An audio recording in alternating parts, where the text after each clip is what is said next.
Hi, this is Shannon Waller here, and welcome to the Inside Strategic Coach podcast with Dan Sullivan. Dan, I am really excited about what we're going to talk about today, and that is a comment that you made, which I thought was really intriguing.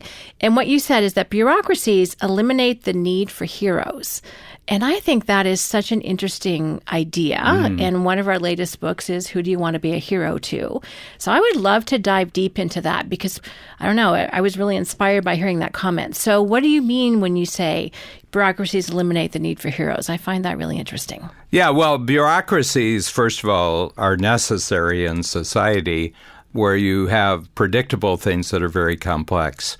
So you want to create processes and systems and procedures which only requires human beings to actually follow and do a really, really good job of following existing processes that have been tested out. I mean, if it's a good bureaucracy. And what a bureaucracy comes from, it's a French word, and it's the rule of the desk. So the word for desk in French is bureau, and ocracy is rule of. So it's the people who have the desks, and generally in bureaucracies, the head of a bureaucracy, whether it's true or not, but this is the image. They have the biggest office, they have the corner office, and they have the biggest desk. But it's the notion that as population increases and societies become more complex in the different kinds of activities, there's a part that just needs to be more or less made predictable. If you just follow the rules, this is going to work, and there's no need for people to exhibit extraordinary capability or they save the day. The whole point of bureaucracy is that there should be no days in the future that have to be saved. There should be no crises. Okay, and the whole point is that our world, even within my lifetime, so I'm 75 years old this year, in 2019, I'm 75, but when I was born in 1944, the global population was 2.2 billion, and now it's 7.7 billion. So in my lifetime, the population of the planet has tripled, more than tripled, and it'll go 4 times, it might go 5 times in my lifetime. And there's a lot of complexity to managing things so that water supplies are good and, all sorts, 1,000 different daily things that we take for granted if we live in modern society, which really require automated systems and bureaucracies to run them. The whole point is you don't want those vital things depending that someone's going to be heroic. Okay. So generally speaking, I think that it's the very idea of a bureaucracy and the way bureaucracies plan out their future and the way that they manage things is actually designed that there's no need for heroism. There's no need for heroes. And it's my experience, and I'm an outsider because the only bureaucracies that I've ever actually been in were, I worked for the FBI for 2 years, right out of high school. I needed a job. My family didn't really have money. And through my high school principal, whose brother was the agent in charge of the FBI in Cleveland, Ohio, I was able to get a job at the Identification Bureau in Washington, D.C. And this is right on the mall in downtown Washington, D.C. We're about a half mile from the Capitol building. The big issue still then was Communist Party USA, so I had a job for 2 years pulling files for investigative agents, and it was all very bureaucratic. You don't want your file clerk to be a hero. You don't want your your agents necessarily to be heroes. And I don't know if a lot of people know this, but to be an FBI agent, you either have to have a law degree or an accounting degree because they're investigators, and legal training and accounting training really trains you to have an investigative mind. The numbers have to be right, the facts have to be right. Basically, in your future planning of a large organization like that, you want to eliminate all situations that would require someone being heroic. There should be rules and regulations that handle everything. And if there's a breakdown, you don't go out and hire heroes. What you do is you fix the bureaucracy. And then the second one, I was in the Army for 2 years, and the Army is a big bureaucracy. It has to be. There's a couple of million people in the armed forces, and, the complexity of everything the Army touches and what it's involved with. You can't have the future of the country or the defense of the country dependent upon heroes. To most parts, you want to eliminate all need for heroism. Having said that, I'm going to swing over to the non-bureaucratic world, and this is the entrepreneurial world where new things are being created. And in the world of entrepreneurism, there's enormous rewards for being a hero. And the heroism that comes through for entrepreneurs is that they're heroes to their clients. Right. They're hero to their customers. So I think the natural, most fundamental, powerful activity at the center of entrepreneurial value creation is really being a hero. So this is why these two worlds are very separate from each other. And I've never seen an entrepreneur, having been a hero in the marketplace, who went into a bureaucracy and was happy with the experience. And by the same token, I've never seen someone whose lifetime was in a bureaucratic setting who decided to go to work in an entrepreneurial firm who was happy with the experience. These are two separate worlds, These are two very, very distinct and separate worlds. And I think, there's all sorts of profiles that you can do, like Colby, and there's like Strength Finder and, any Myers-Briggs and DISC and all the different profiles we have, which would kind of tell you someone wants predictable activities that they can get better. They like operating within a system where the structure is guaranteed. And some people like to operate where things get made up, and there's a lot of trial and error, and there's risk and everything. That's the world of the hero, and that's not the world of the bureaucracy. That's really interesting. My one political science course that I ever took was actually on bureaucracy. And then I thought that was really fun, having met you, who was kind of anti-bureaucracy. And one of the things that they talked about, and one thing I remember from this, is that bureaucracies will outlive their original purpose, and they will find another reason to survive. So they won't just fulfill a purpose, they'll actually manifest something else. But I appreciate what you said, because in my mind, bureaucracies are bad. But when you talk about the Army, you talk about the FBI, you talk about our systems, we do need things that can feed and clothe millions of people, that can make sure highways are running. And so that makes a lot of sense. And you don't want to have disasters where you need a hero to jump in. Although when that does happen and heroes do show up, we're very appreciative. But that's not something you can plan for. That's not something you want to have to count on, is how that strikes me. Yeah, I'll give you a great example which points out exactly what you're talking here. Let's talk about the space program when it first started. Everybody has to remember, say, why can't we have the space program like we had it? You have to understand, the mission to land a man on the moon had actually nothing to do with space. It had to do with beating the Russians, beating the Soviets. This was part of the Cold War. And the fact is that the key players in the American space program were actually Nazis. They were the experts in rocketry that the Germans had developed for weapons, Wernher von Braun. And quite frankly, these people, the way they killed thousands and thousands of slave laborers to push through their rocketry expertise, they were kind of war criminals, and we gave them a clean bill of health because the Russians also had captured Nazis, and they're Nazis. I mean, these were actual people who were very much for the Nazi movement. And so you had the Russian Nazis and we had the American Nazis, and we beat the Russians to the moon because our Nazis were better than their Nazis. Okay. But they were heroes because this was entirely new. So wherever you have something new that's being created, bureaucracy is the worst possible thing you can have for it because it requires very sudden decisions. It requires the ability to completely reverse something at a moment because something's not working, chance for new talent to enter into the picture.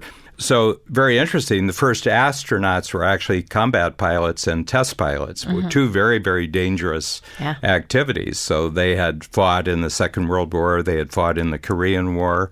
Then they were testing these very, very risky rocket planes. So where the space program was new and it was all unexplored and everything was trial and error, and oftentimes the error ended up in death, and there were astronauts killed and everything else. You wanted people who really got excited about that type of activity, but not only that, they had proven their whole life that they were really good at that. So wherever something's new and risky and experimental, you want people who have a natural instinct for being heroes. But now the astronauts, you don't want your astronauts to be heroes 60 years later. And it's the same thing, like you would not want fighter pilots to be airline pilots. And actually, Kathy Colby, of course, has done extensive Colbys with major airlines. She says the last thing in the world that you want is a 10 quick start airline pilot, You want somebody who's a law and fact finder, law and follow through, especially a checklist person, because, you want 7 and 8 follow throughs who get enjoyment of checking into the cockpit on every flight and going through every checklist. Someone with a long quick start and not much follow through. Often I've done this example.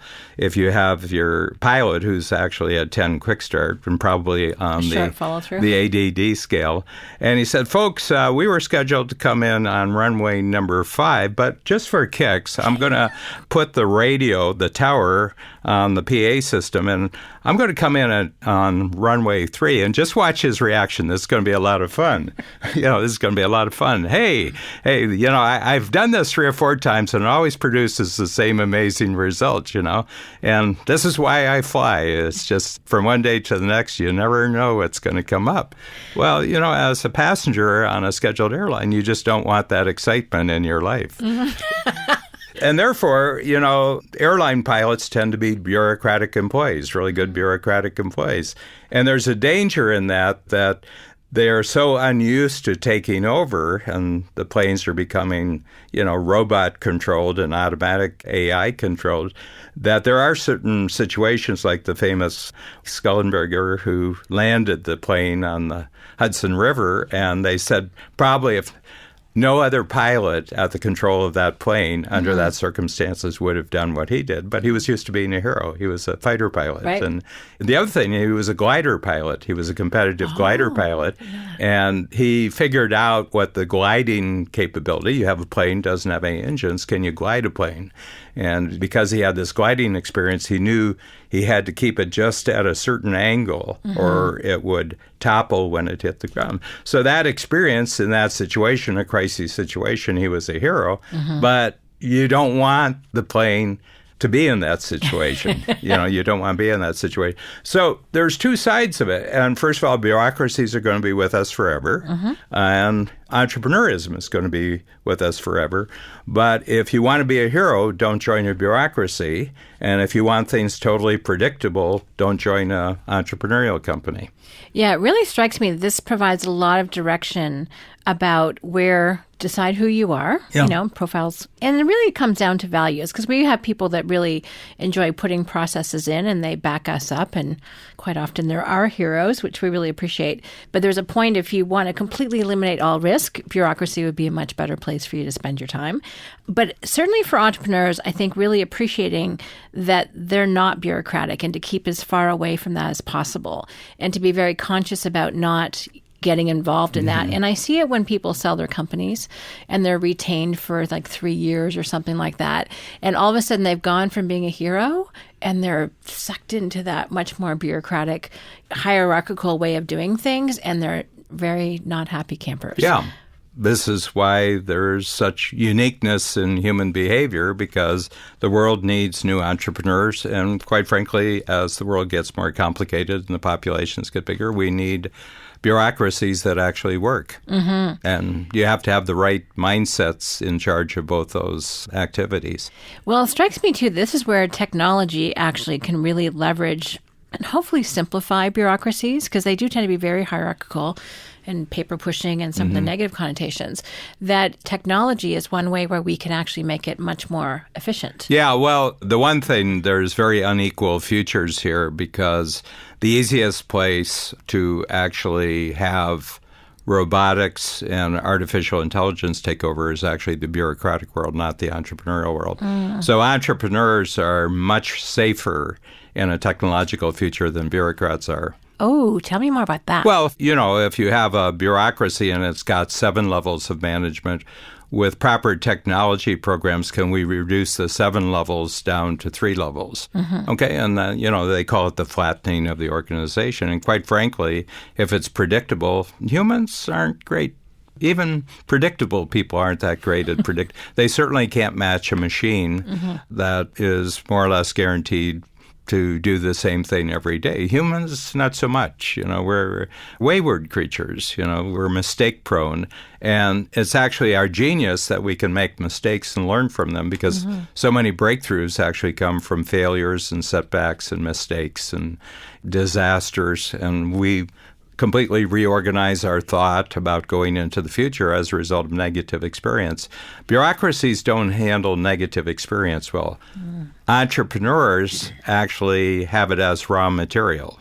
So what do entrepreneurs do that bureaucrats don't? Well, when something doesn't work, you get to start all over. And because they have short deadlines, the other thing is that entrepreneurs have very, very short deadlines. And the other thing is they don't operate well in processes. They operate in projects, which have a beginning, a middle, and an end.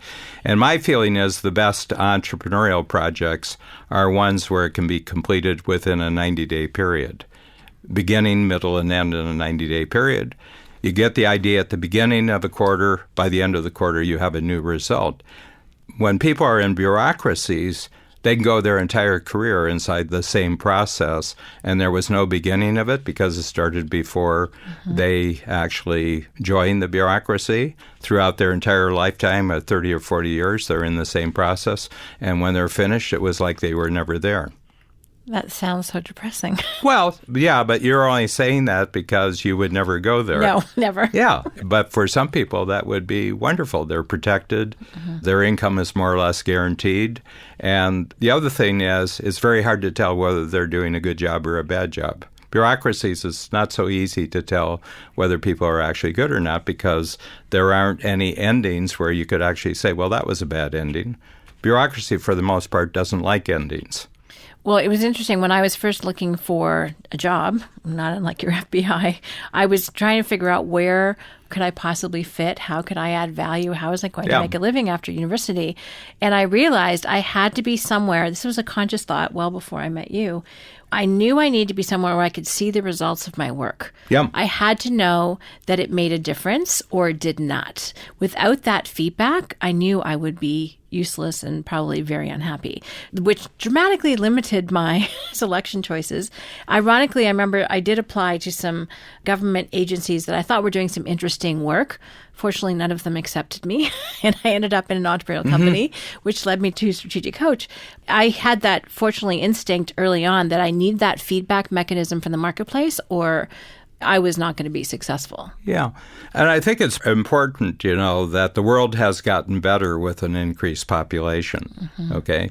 Actually the quality of life around the planet, the levels of accomplishment and the levels of individual striving and actually achievement has gone up with the number of people on the planet. And this is incontestable, and the world is much safer with 7.7 billion people than it was when I was born, and it was 2.2 billion. I often say, when I was born, Hitler was alive, Stalin was alive, Roosevelt was alive, Churchill was alive, Tojo, who was the head of the Japanese war machine, was alive. And there were tens of thousands of people being killed every day when I was born. That doesn't happen today when I'm 75, and the population is 3 times.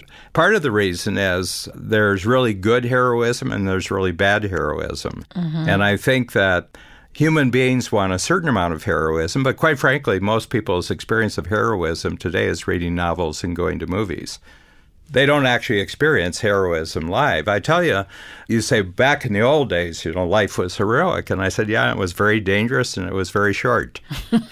Well, that's when you need heroes. Yeah, you need heroes, but you can only take so much of that. But here's the thing. The fact that a situation or a circumstance is bad for you doesn't mean it's bad. It just means it would be bad for you to spend your time there. Okay, but I don't want my garbage man. I don't want my mailman. I don't want those people to be heroes. I just want them to do what they're supposed to do every day. And actually, it doesn't bother them to do the same thing every day. Mm-hmm. So, Dan, how can people take action on this? Because one of the things that strikes me is that we don't, fortunately, need people risking their lives as much or dying or those sorts of things. But we do have a lot of opportunities to be heroes to our clients and to our teams and to really pay attention to what makes a difference, especially in that realm of the new, the creative, the transforming. So I think heroism, fortunately, has come much, much closer to home, and it's safer to be a hero in some ways. So talk about how people can take this idea. Well, it's 10 times more difficult to be a creative hero than it is to be a reactive hero. Okay, so, there's a threat to society or to people's lives, and it requires heroism on the part of certain people. But you're simply reacting to something that was created outside of you. War, you didn't create the war, it's reactive. Crime, you're heroic in situations. Fires, you're reactive. I mean, heroism is heroism, and not everybody's capable of it. But people are always searching for dangerous or situations that other people created, and then they react to them. To actually have things safe and abundant and be creative, a creative hero, where you create something brand new, requires 10 times more intentionality. And the reason is because nobody cares whether you create it or not. Right. It's not needed. Mm-hmm. It's just that after you create it, people want it. That's what Steve Jobs said. Well, nobody needed the iPod. It's just that after we created the iPod, everybody wanted it. Same thing with the iPhone, same thing with iTunes. So his whole point was nobody needs the thing that we created, but after we created it, they all want it. And that's creative heroism. That's not reactive heroism. I love that. Henry Ford said if I had given people what they needed, it would have been 20-foot horses. So they'd have 20 horsepower, and they didn't eat. They didn't eat, and you didn't have to clean up the manure. But it wouldn't have been an automobile. It would have been a bigger, better version of what people already needed. Right. So creative heroism is kind of intuiting down the road, if I create this thing and I present it to people, there's a chance that after they see it, they can't live without it. Mm-hmm. But I'm not responding to any need. I'm just creating a new reality, which people find very attractive. That's fascinating. I love the term creative heroism. That's very powerful. And the fact that it is actually harder. Well, it has to come from the inside. You're not responding to something from the outside. Exactly. And usually there's a lot of questions and doubt and hopefully testing. I love your expression, always test on check writers, to see whether or not if it's useful for one person. Make sure it's useful for one person before you think it's going to be useful for everybody.